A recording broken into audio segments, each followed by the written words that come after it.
Okay, good morning. Yeah, I only did the one yesterday. I didn't want to strain my throat so much. I apologize again for yesterday, and thank you for. I know even one person showed up, and I wish there's a better way. I could just get to everybody when an event occurs like that, but I do it either by email or by making announcements.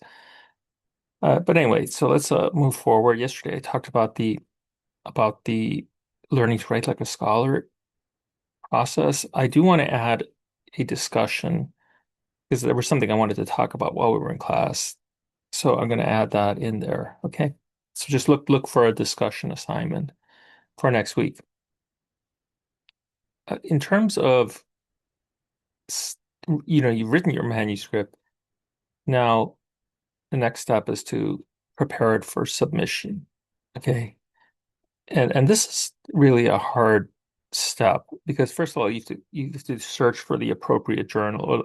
Like we used to talk about finding a home for our journal for our manuscript, right? So that was a process, and in some cases, it can last for a long time.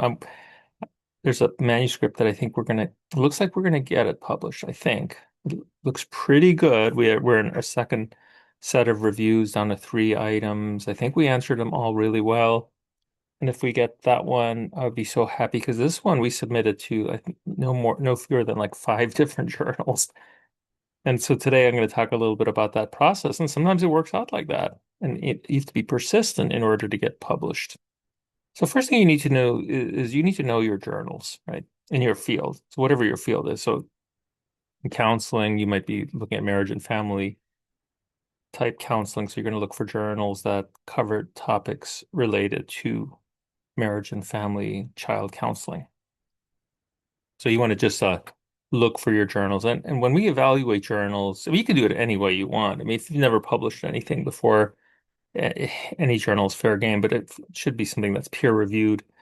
And I'll talk a lot about this stuff right now. But when we journals that are established, they have an impact factor. So an impact factor is a number that is it kind of relates different journals based on how many citations they have. So citation is like if I'm citing a journal article in my paper, that's a win for that author, right?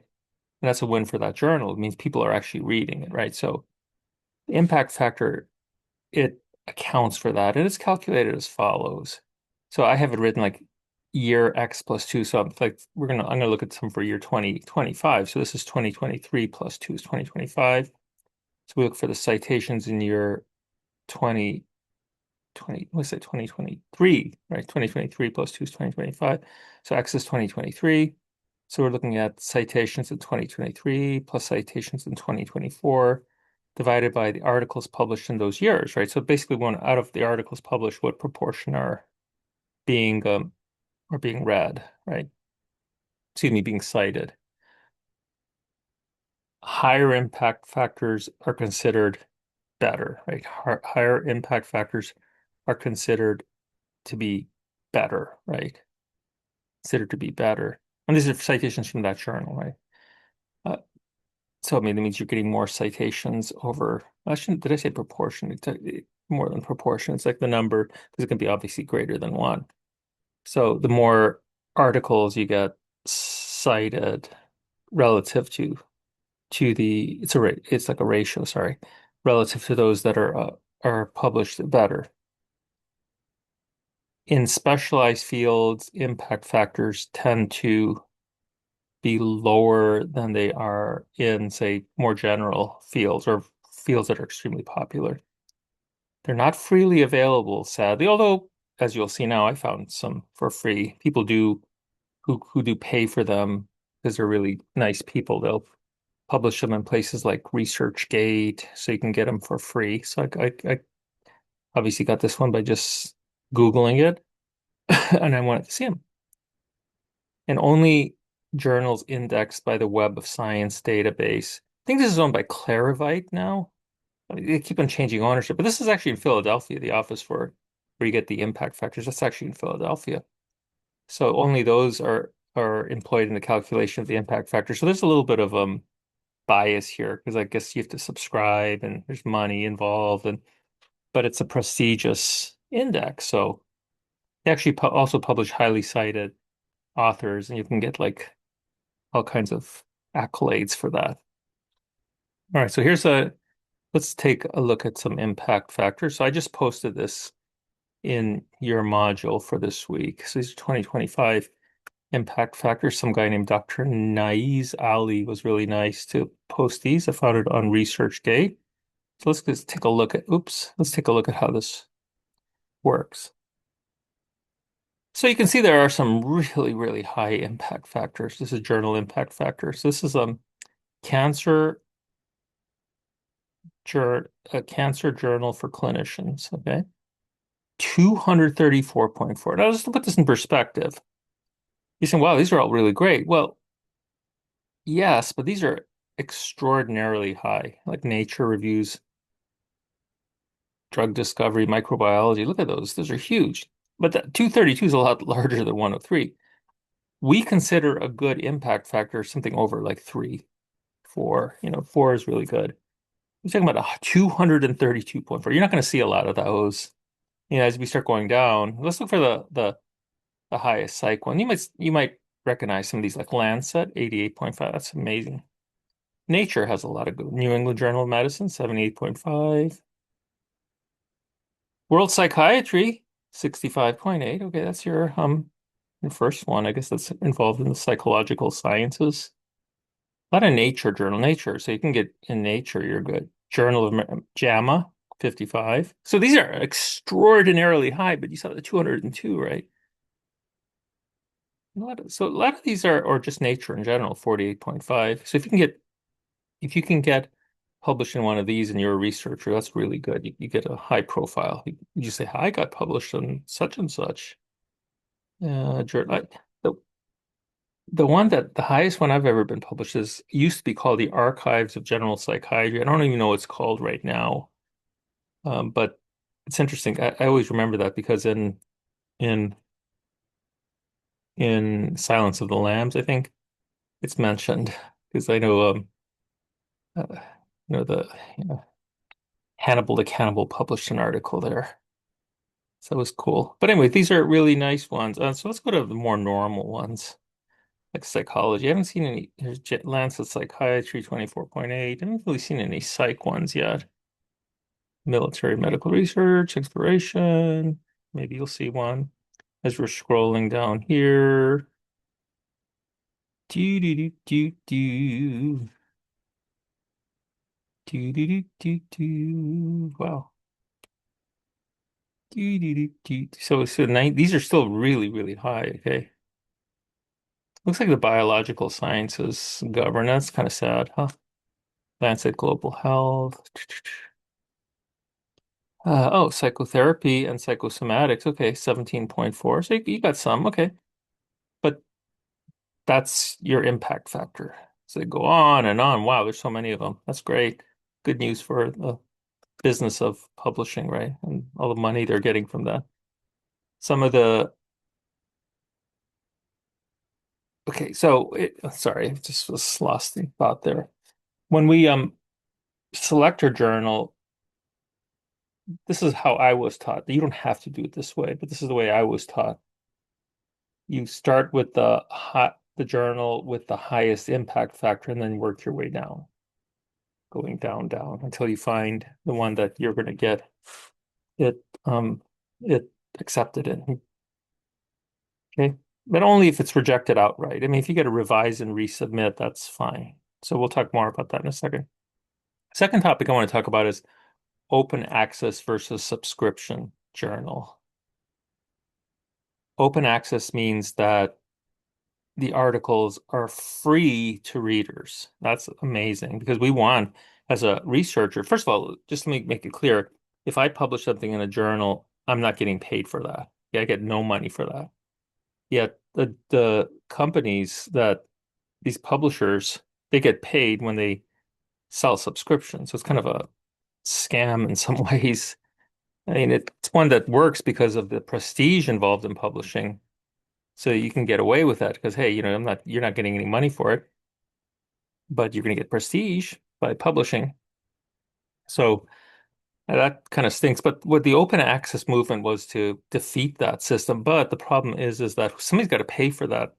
And they're not these publishers aren't doing this from the goodness of their own heart, right? So what they're doing is they send the publication fee to the author, and in exchange they'll give you the copyright. So that's the difference there, right? So but it's expensive. I mean, it could be $2,000 to $3,000 to publish a manuscript. So the people who are doing that are generally people who have grant funding, and they'll write that into their grant. So they're writing a grant to get funding for the research. They'll write in fees for open access.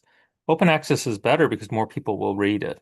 Now, there's ways to get around that because as long as you're using your article for scientific purposes, you're allowed to give it to other people, right? Without charge. So ResearchGate, where I found that those impact factors, a lot of authors, I put a lot of whatever article I have as first author and sometimes second, et cetera, I'll put in there because I want people to read them. That's what they're good for. Okay. So the this is just one way to get around the issue. Now, I'll also note that it doesn't just because they charge doesn't mean you can't get vouchers. You can always ask for, is there a way I can get a discount? Or can you maybe give me I would actually ask, are there any free vouchers like where you can just cover the fee? And I published 3 articles in a journal Stats, and I'm actually hopefully going to get a fourth one in there soon. And I asked for a voucher in all cases and I got them. I didn't have to pay once for any of them just because I asked. And now because people read my articles in that journal a lot, they actually welcome whenever I ask to submit something. An important point is that paying a fee does not guarantee publication. So it's not like pay to play or whatever you call, I forget what they call that. What it's just for it's you're still going through the peer review process. Everything is exactly the same. You can get rejected. There's no difference at all. Like I do stuff for Frontiers too, which is open access. And there's no guarantee. I mean, we go through the exact same rigorous process as we would in a regular journal. So don't subscription-based journal. So don't equate open access and paying for, a guarantee of publication. It's not the same. Okay. So let's say we've chosen our journal and we're ready to go. What type of articles are allowed? We have several different types. There's original articles, brief reports, review articles, opinions, book reviews. I already talked a little bit about reviews when I mentioned the other day about systematic reviews and meta-analyses. I probably put meta-analyses under this as well. Brief reports, those are my favorite type. So an original article is essentially a manuscript that you write with data, right? You're just doing a study. There's full length and then there's brief report. The reason I like the brief report, well, it's brief. It's a lot shorter, so I don't have to write as much. And the other thing is that if you're a faculty member, where so faculty members, publications play a big role in our ability to achieve tenure and promotion. Promotion means going from assistant to associate to full professor. So there are different levels, right? Like I'm a full professor, right? So to go from level to level, you need to have publications. At schools like LaSalle, it's not as big a deal as it is, say, at Penn. When I was at Penn, I can't remember how many I needed to go from assistant to associate. It was some ridiculous number, like 50 or 48 or something. I can't remember. That was a huge number, or maybe even 40. I think it was like 40.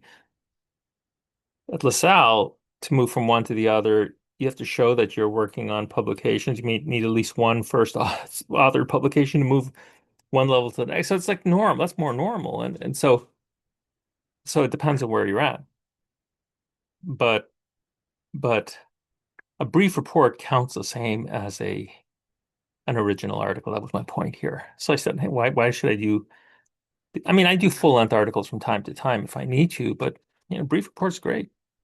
think I did one recently. The last article I published was a full length one, but this one hopefully will be just a brief report.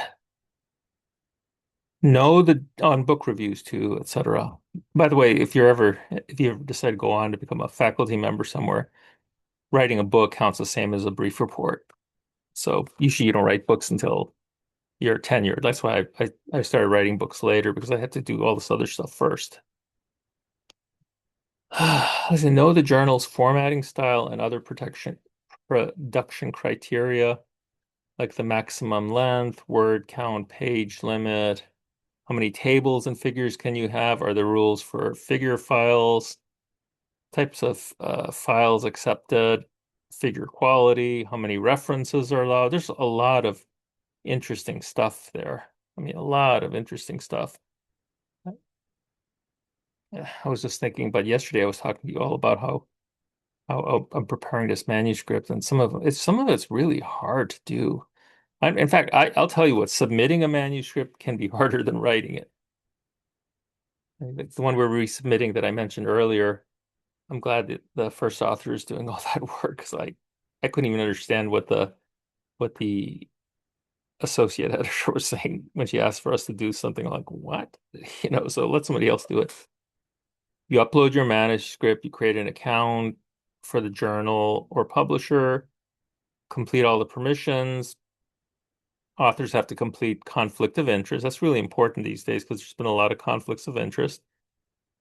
Like you may be, if you're writing something and you're testing out a drug, if you work for the pharmacy, that's a conflict of interest because you could lie. Contributions screening. It used to be like, hey, can I be on your article? I need a publication for my portfolio. Oh, sure. Here, just review the writing and let me know if it's okay, and I'll include you. Can't do that anymore. Now authors have to specifically state what they did. I mean, people can still lie, but it's a little more difficult now. Write a cover letter. The cover letter, make sure you include any required content as listed in the journal's portal. For instance, this manuscript, sorry, is not under review with any other journal currently. This is actually important because people would think, if I send it to two, I can get in one. That increases my odds. No, you have to state specifically that you did not submit it anywhere else for review. So really, you can't. I mean, sure, if they discovered it, you'd just be rejected automatically. The work is original. This is kind of tough now in the world of AI, but hoping people are not lying. Authors have no conflicts of interest. Make sure to make a case for why your manuscript fits the journal mission. Reminds me, I have to write a letter for this article. Ugh. Peer review process. Okay, let's talk about the peer review process. Submitted manuscripts meeting the journal's mission, scope, and structure criteria are sent for peer review. So as an associate, so basically, when somebody submits a manuscript, the editor starts requesting associate editors to handle it. So this is where I come into play. I get all these requests. Can you handle this manuscript? And if I'm busy, I'll say no. If I'm not busy, I'll say, okay, sure. And then I have to say that it's within my realm of experience or knowledge, so I can actually do a good job. Then the next task is to find peer reviewers. It used to be a lot harder. I mean, first you had to do it by snail mail, then you did it by email. And now with all the technology, it's really easy. We just have like lists of people, and either we select them ourselves or let the computer select them, some algorithm select the best reviewer. So that's what I kind of do now. So it's a lot less work, thankfully. We need like two or three reviewers. Three seems like a good number, right? Sometimes you may need a stats reviewer, somebody who's specialized. This part can be a long process, although it's getting easier again because of technology. Now everything's done online. So I can review and then type in my comments. We used to have to do this again by hand or type it out and then submit it by email or some system. Now it's all done automatically. It's done so quickly that the process has sped up dramatically, right? The moment I submit something, the author can start reading through it and seeing whether or not, what needs to be done. See this right here? Peer reviewers are uncompensated for this work. So people still ask me to peer review stuff. Now I'll only peer review manuscripts if they're the associate editor is somebody I know who asked me to do it, or if I find something extremely interesting, like I'd like to learn about it, some more about it. Also, as an associate editor, when peer reviewers submit the reviews, uh, I have the final say, right? I have the final say, and then I will make the decision based on. I might read the whole thing myself and say, nah, I don't agree, or I agree, whatever. But each reviewer has to write a report based on the on the the on the paper, right? And what we generally do, we start with an uncritical synthesis of the manuscript. So and so, this paper is about such and such, and they did this, blah blah blah. Then you write general comments. In general, this paper was very well written. In general, this paper was poorly written. It was very hard to comprehend. Then you go to specific comments. Then you actually label that specific comments. On page 3, line 10, the person wrote compliment with an I when it should have been compliment with an E. And those, it depends. I mean, that's very specific, but that's kind of stuff some reviewers will do. I remember an author chastising me for being so specific. He pulled so because you have to, as a writer, you have to respond to every single one of those comments.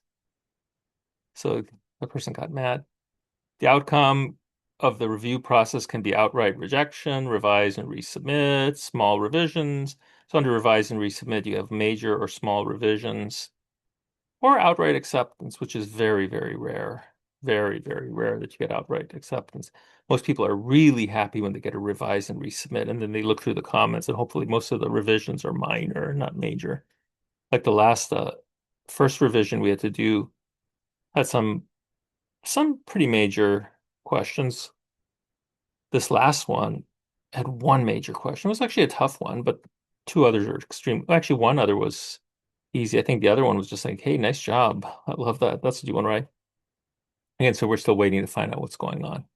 Hopefully that one will be a real big coup for me because I started that article working with a high school student who was the first author. High school student who was the first author. Now she finished her first year in a pre-medical program. So a real bright student. Uh, Still, if we get it published, the first author will be a freshman. Well, a new sophomore, right? Starting this next semester. That'll be I think that would be the greatest accomplishment I've ever had as a as a researcher. I mean, you have no idea what that means to have somebody with that level to be able to publish something as a first author. So that would be awesome. See, so now the authors are deciding on the next step. So let's assume revise and resubmit. If the revisions are manageable, you make the changes, you write a response showing what has been done to make the manuscript better. You must respond to the reviewer's and this is actually in your exam, so you should like really pay attention to this. Your response is a letter addressed to the editor, right? Every journal has its own process. For most journal, everything's done online, as I mentioned. Authors must respond to each comment by each reviewer. Include the change text in the response. So I do it all the time. So I'll say, well, actually, let me just make it clear. When respond, you respond very kindly. Even if the person wrote something really nasty, unless you're a really high level seasoned researcher who's already got tenure and everything, I wouldn't respond in a negative way. You always start by saying, and I do this with every single comment. Thank you for the comment. I didn't realize this mistake or I didn't notice this. This was a really good catch. Thank you. I appreciate it very much. Because of your this comment, we believe the manuscript will be better. You have to be really, really kind to them. And then you say, well, so we made your change, and here's where the change was made in the manuscript. In fact, I underline everything, or some people put brackets around where the change is in the manuscript so somebody can go see it, provide the line numbers. And often, if the change is big, I'll just also repeat it right? Right underneath. So you can see the changes underlined on line such and such, a page such and such. Also see below, right? So then actually you want to make it as easy as possible for the reviewers to respond. They get really happy when you do that, right? That increases your likelihood of getting accepted. If the revisions are unreasonable or impossible, find another journal. You could also quit the project and move on. And that's kind of, you'd think that somebody like me would never do that, but if something's really, really unreasonable and it doesn't look like it's correct, well, I should say unreasonable. It's very difficult, right? Or impossible to correct. Sometimes you just have to let go of a project. Hey, it's just not going to happen. I've done that before. It saves you a lot of time rather than trying to do something over and over again, right? Getting the same result as one of those sayings goes. Let's assume rejection. Rejection, you decide whether to submit to another journal. Look, I mentioned this one manuscript we submitted was rejected several times because of the journals that we were sending to. Once we changed the focus, we started getting really positive results. Sometimes you send it to the wrong place, right? Review the comments carefully. Some of the comments can be pretty benign. You can still get rejected for other reasons. Because, like, if you send it to JAMA or to one of those high impact factor journals, you might just get rejected because there's so many other journals that are more fitting with their priorities or maybe better quality. And you just need to do a little bit to tweak it. Just send it somewhere else. Yeah, so you just keep on sending it. If it's reasonable, you send it until you get it published. And these are important endeavors. You did this work. You're not going to let go of it and just throw it out. Assuming a manuscript is accepted, you'll receive page proofs with the required corrections, queries. So this is a good part because now you actually can see it. It looks like a real published manuscript. Then you get all these queries from the editors that say, hey, can you just answer them? Did you really mean that? Or is that the correct citation? Is that the correct reference? Formatting issues, then those are extra things you have to do. None of this stuff is a lot of fun. Nothing is as fun as writing the paper itself. But at this point, you can list the manuscript as in press. I love that. That's fine. Put in press instead of the date. Once all editor questions are answered, the paper is set for publication. And this depends on how many manuscripts have been published already. Thankfully, with modern times, a lot of times the published article, although not appearing officially in the specific journal journal issue it's supposed to be in, because that issue hasn't come out yet, it'll still appear online. And so you can start, you could just, it's done basically. So that's a favorite time for everybody. Okay, so yeah, it's a little bit about the process. It's a lot of fun. I love doing it. I don't Lately I've been focusing a lot on writing books, but I try to mix this in, especially when students want to work with me. By the way, the last publication that we have that's in press now was with a student from this same course and another student. So anybody's interested, you should let me know. All right, thank you. Bye.